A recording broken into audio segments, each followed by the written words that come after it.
Existen futbolistas que han marcado la historia, jugadores que ya sea por un título o por su manera de jugar enamoraron al mundo. Hoy te voy a dar mi top 10 mejores futbolistas de la historia. Ronaldinho marcó una época en los 2000, fue un ícono en Barcelona y campeón del mundo con Brasil en 2002. Ronaldinho se quedó en la mente de todos los futboleros no por haber hecho muchos goles o ganar millones de Champions, sino que se ganó el amor de todos con su magia y su manera de jugar en el campo. Es la representación de lo que simboliza Brasil en el fútbol con su manera de jugar. Ronaldinho ganó una Champions en el Barcelona siendo diferencial, marcó 269 goles y dio 220 asistencias, fue el líder futbolístico del Barcelona durante 5 años y de Ronaldinho en el PSG se habla muy poco y debo decir que fue muy bueno. Ganó una Copa Intertoto que sería como la Conference League de ahora y lo más lejos que llegó en lo local fue a la final de la Copa, semis de la Copa de la Liga y cuarto en la Liga Francesa creo, con un equipo que peleaba la mitad de tabla y algunas veces llegaba a estar en el descenso durante tramos de la temporada. Zidane fue un emblema del fútbol mundial en los 90s y 2000. Ganó un mundial marcando 2 goles en la final a Brasil, que es la única final en la historia que ha perdido Brasil.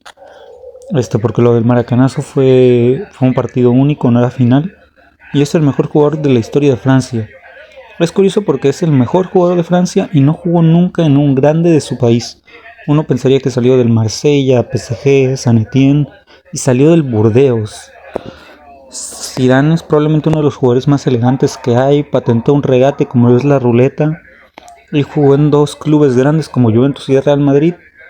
El mejor Zidane fue claramente el de la Juve en mi opinión, donde fue una de las figuras de aquella Champions del 98, la famosa séptima que ganó el Madrid con gol de Mijatovic. Bueno, Zidane jugó en esa final del lado de la Juve y 4 años después él terminó dándole la novena al Madrid con aquel gol icónico de volea ante el Leverkusen. Su retiro del fútbol fue no muy lindo ya que terminó con aquel cabezazo a Materazzi y yéndose expulsado en la final del Mundial 2006, pero nadie duda de lo que fue Zidane en la historia del fútbol mundial. El siguiente jugador estoy seguro de que no muchos van a estar de acuerdo con que esté por encima de Zidane, Franz Beckenbauer, pero para mí Franz Beckenbauer no solo fue el mejor central de la historia, sino que también en cierto modo revolucionó el fútbol. Creo que junto a Bobby Moore fue el primer central con buena salida de balón, que participaba realmente en el juego creativo y no solo en la parte defensiva, aunque también era muy bueno defensivamente. Ganó un mundial siendo figura en el 74. Ganó 3 Copas de Europa seguidas con el Bayern de Múnich, el máximo ídolo del Bayern Múnich probablemente. Franz Beckenbauer revolucionó el fútbol no solo por la buena salida de balón, sino porque en cierto modo después de la era del catenaccio, en donde todos los equipos necesitaban un líbero, él fue el que mejor entendió esa forma de jugar, el que mejor jugó dentro de esa posición de líbero, detrás de los centrales, siendo el que iniciaba los contragolpes, siendo el que era el sostén defensivo del equipo cuando alguien sobrepasaba la primera línea defensiva. Dentro de una posición que no es muy vistosa como es la saga central, Franz Beckenbauer fue el que mejor jugó dentro de esa posición y el más vistoso de alguna manera, aunque obviamente un central nunca va a ser vistoso. Ronaldo Nazario es el mejor delantero centro de la historia del fútbol, no solo por ser goleador, que no lo era, porque no marcó tantos goles en la estadística, tampoco fue muy asistidor, pero era mágico como Ronaldinho, tenía una habilidad increíble para el regate, las bicicletas que hacía, como la facilidad que tenía para sacarse a los porteros, quitarse a los defensas. Ronaldo Nazario, para mí el mejor Ronaldo Nazario fue el del Barcelona, mejor que el PSV, mejor que el del Inter todavía, y obviamente muchísimo mejor que el que estuvo en el Real Madrid. Por lo que he dicho, la facilidad, marcó muchos goles, cómo regateaba, la magia que tenía, lo fundamental que era en ese equipo plagado de problemas. Y justamente después de esa temporada en el Barcelona ganó el Balón de Oro, que lo levantó en el Inter, pero fue fundamentalmente por lo que hizo en el Barcelona en esa única temporada que fue brutal.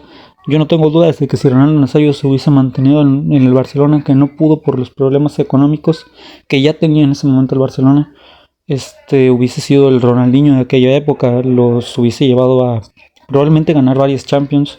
Probablemente hubiese sido el mejor jugador de la historia del fútbol si no se hubiese si no hubiese tenido aquella lesión en el Inter. Pero bueno, hablando de cosas que sí pasaron, obviamente después de aquella lesión famosa en el Inter, hizo una cosa que yo creo que es lo que lo bautizó en la memoria de todos como el mejor delantero centro de la historia, que fue el Mundial 2002, en el que marcó 8 goles brutales, 2 goles en la final a Oliver Kahn, que antes de la final dijo algo de que si Ronaldo Nazario era el mejor, el mejor delantero era el que le marcaba goles a él, algo así dijo, y le terminó marcando 2 goles en la final. Fue la máxima figura de ese mundial, que es el último mundial de Brasil. Y Ronaldo no solo es el mundial 2002, en el 98 también fue la máxima figura de esa Brasil que llegó a la final del mundo. Ganó el Balón de Oro en el 2002 por eso, en el 98 sí marcó muchos goles, llegó a la final. Hay una polémica ahí con con Nike, que se supone que lo obligaron a jugar o algo así, por eso no jugó tan bien, pero fue el Balón de Oro de ese mundial, creo recordar. Obviamente en Champions no hizo la gran cosa, pero tuvo aquel hat-trick contra el Manchester United. Y donde más jugó, curiosamente, fue en el Real Madrid, pero igualmente a un nivel muchísimo más bajo que lo que vimos en el Inter, en el PSV, en el Barcelona. Alfredo Di Stéfano, ¿qué es lo que hace grande a Alfredo Di Stéfano? Yo creo que la manera de jugar de todocampista, jugaba por todos lados. Se desempeñó como delantero centro, pero a pesar de eso era un jugador muy completo. Se movía por todo el campo. Hizo grande al Real Madrid ganando 5 Copas de Europa de manera consecutiva, que no es poca cosa. Creo que es el máximo goleador de la historia de las finales, creo junto a Puskás o algo así. Fue el máximo goleador de la historia del Real Madrid durante muchísimos años, hasta que lo superó Raúl y Cristiano Ronaldo. También llegó a ser el máximo goleador de la historia de los clásicos, superado después por Messi y igualado con Cristiano Ronaldo. Ganó 2 balones de oro, aunque pudo ganar 3 porque me parece que el del año 58 se lo terminaron dando a otro compañero suyo, creo que a Raymond Kopa, si no me equivoco, y era por una regla de que no podía repetir campeón del balón de oro. Pero después de eso lo cambiaron para poder dárselo a Alfredo Di Stéfano al siguiente año, me parece. Así que podríamos decir que tiene 3 balones de oro, aunque no los tiene, pero me entienden. Nunca jugó un mundial, curiosamente jugó en 3 selecciones. De hecho, en Colombia jugó poco, en Argentina jugó poco. En donde más jugó fue en España. Yo no creo que Alfredo Di Stéfano haya revolucionado el fútbol en el sentido de su manera de jugar, pero estadísticamente sí lo hizo, marcando muchos goles. Pero creo que lo perjudicó un poco a Alfredo Di Stéfano es que coincidió con la época de Pelé, que justamente Pelé sí se destacó en mundiales. Johan Cruyff. ¿Qué hace grande Johan Cruyff? A diferencia de Di Stéfano, que hace el rato estábamos hablando, yo creo que Cruyff fue el primer jugador moderno que hemos visto. Yo creo que Cruyff de esa época de los 70 con Pelé, Di Stéfano, Puskás, es el único futbolista o de los pocos futbolistas que podrían jugar en el fútbol de ahora. Cruyff ganó 3 balones de oro, 2 en el Ajax, 1 en el Barcelona. Fue parte de aquel Ajax que ganó 3 Copas de Europa seguidas. Fue parte de la Holanda del 74, solo jugó un mundial que llegó a la final, la perdió contra Alemania. Pero la manera que tenía de regatear. Jugó en muchas posiciones, jugó de 8, jugó de 10, jugó de delantero centro. No recuerdo si jugó en la banda, pero probablemente sí, porque jugó de todo Cruyff. Yo creo que cuando uno se da cuenta de la capacidad como futbolista que tenía Cruyff, es cuando ves su paso por el Barcelona. Porque yo sé que no fue tan exitoso como el del Ajax, pero él llega a un Barcelona que estaba peleando el descenso, me parece. Y nada más llegar, le marca 5 goles al Real Madrid, lo saca campeón de esa liga. Que no olvidemos que en la época en la que llegó Cruyff fue en esa sequía de ligas que tuvo el Barcelona entre el 56 y el 91, que el Barcelona solo ganó 5 ligas, una de ellas con Cruyff. Es curioso porque a pesar de ser el máximo ídolo del Ajax, terminó retirándose en el Feyenoord y luego fue entrenador del PSV. Cristiano Ronaldo. Cristiano Ronaldo es el máximo goleador de la historia del fútbol, de la Champions, del Real Madrid, del Al-Nassr, de Portugal, máximo goleador de la historia de selecciones, máximo goleador de la historia de las eliminatorias.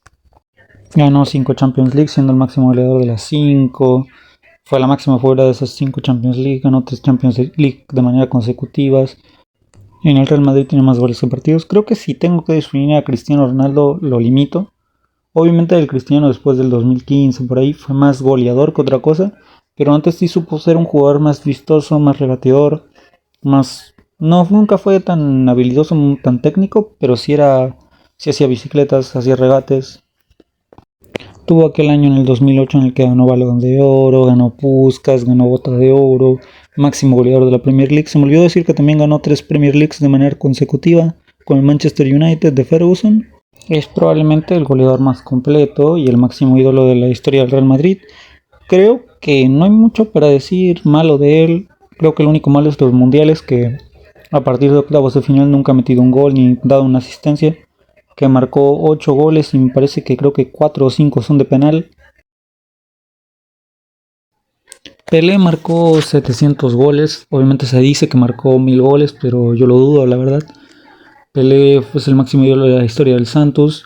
Tuvo el récord durante mucho tiempo de ser el máximo goleador en historia en un solo club, que fue superado por Messi después. Pelé ganó 3 mundiales, fue la máxima figura de aquel mundial del 58 que ganó con 17 años. Marcó 3 goles en la semifinal, 2 goles en la final. Que yo creo que Pelé no era tan vistoso, tan regateador como la gente lo quiere hacer ver, por lo menos en ese mundial. A pesar de que sí tuvo un par de jugadas, yo creo que era más goleador que otra cosa. Maradona fue muy polémico en el sentido de que hay gente que dice que solo fue el Mundial del 86. Yo no estoy de acuerdo para nada, llegó a 100 goles a los 19 años. Pudo haber ido al Mundial del 78, lástima que no lo hizo. Tuvo un Mundial del 82 fantástico. Estuvo en Barcelona a un grandísimo nivel. Lástima que también se tuvo que ir como Ronaldo Nazario. Terminó en el Napoli, que venía de pelear el descenso y lo sacó 2 veces campeón de la Serie A. Hubo una temporada magnífica en la que ganó Copa y Liga. Además de decir, solo hizo el Mundial del 86. Yo creo que muchos jugadores darían toda su carrera solo por hacer un Mundial como el que hizo Maradona en el 86. Que la gente se queda solo con la jugada de Inglaterra en la que se amaga todos y hace aquel gol legendario que es el mejor gol de la historia del fútbol, aquel gol con la mano. Pero fue magnífico el gol contra Bélgica en las semifinales. Y no solo goles, también las asistencias, la serie de jugadas que tenía.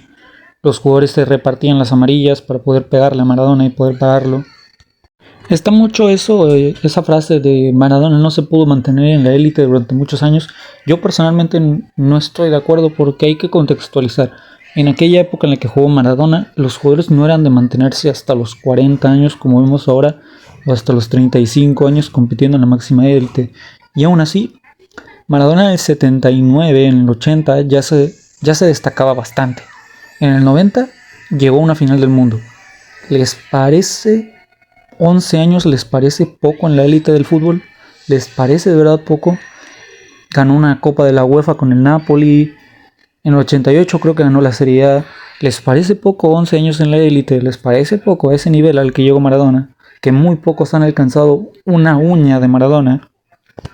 Además de que no es solo el 86, también hizo un grandísimo Mundial del 90 en el que llega hasta la final, el Mundial del 82. Dígame un jugador que haya hecho 3 mundiales como los que hizo Maradona en el 82, 86 y 90. ¿Cuántos jugadores pueden decir que han hecho 3 grandes mundiales como los que hizo Maradona? Para mí ninguno. Para mí Maradona es de hecho el mejor jugador de la historia de los mundiales, y justamente el mundial me parece la mejor competición de la historia. Messi, wow, qué sorpresa estar en el número 1 Messi. Creo que tengo que hacer inevitablemente la comparación con Maradona. ¿Por qué me parece mejor que Maradona? Muy sencillo, porque se mantuvo muchísimos más años, a pesar de que yo ya estoy diciendo que no estoy de acuerdo con aquella afirmación de que Maradona no se mantuvo en la élite.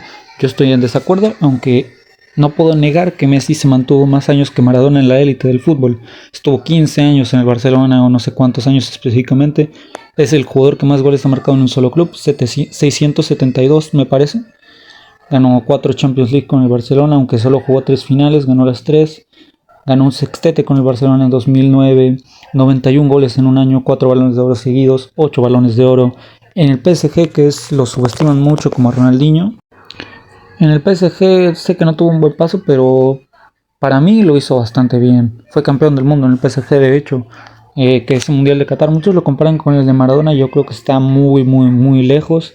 Pero igualmente fue grandísimo, no solo por goles, que terminó marcando muchos de penal, sino también por las jugadas. El partido que hizo contra Holanda, que para mí fue el mejor que hizo en todo el mundial, aquella asistencia a Molina que la pasa entre dos jugadores, el gol ante Australia, que es un golazo, la asistencia a Julián Álvarez en el partido contra Croacia, que deja a Bardiol como si fuera un defensa que acaba de empezar a jugar al fútbol cuando estaba siendo el mejor defensa de toda la Copa del Mundo. Hablando del Messi que jugaba solo, la temporada 18-19 que hizo, donde llevó un Barcelona que tenía al Lenglet de central y a Semedo de lateral derecho, los llevó hasta las semifinales de Champions y estuvo a 2 partidos de ganar el triplete. 3 partidos, perdón. 2 partidos de ganar la Champions. Con Semedo de lateral derecho, el maravilloso partido contra el Betis, donde hace aquel gol picándola desde fuera del área. Fue increíble esta temporada de Messi. Yo creo que si tengo que describir a Messi igual que Cristiano, Maradona y Pelé, los limito. Ganó 6 botas de oro, se me olvidó mencionarlo. Es el jugador que más goles ha marcado para ganar una bota de oro, no sé si me explico. Marcó 50 en aquella temporada del 2011-2012. Fue máximo goleador de la liga también. O sea, el máximo goleador histórico de la liga. También es el que más pichichis tiene. Creo que Messi es sin ninguna duda el mejor jugador de la historia del fútbol. Es el jugador que más partidos ha jugado en mundiales. En fin, dime qué opinas de los 10 jugadores que puse. ¿Pondrías alguno en el top 10 que yo no puse? ¿Cambiarías alguno de lugar? Déjame tu top en los comentarios y muchas gracias por ver este video. Dale a like, suscríbete. Nos vemos.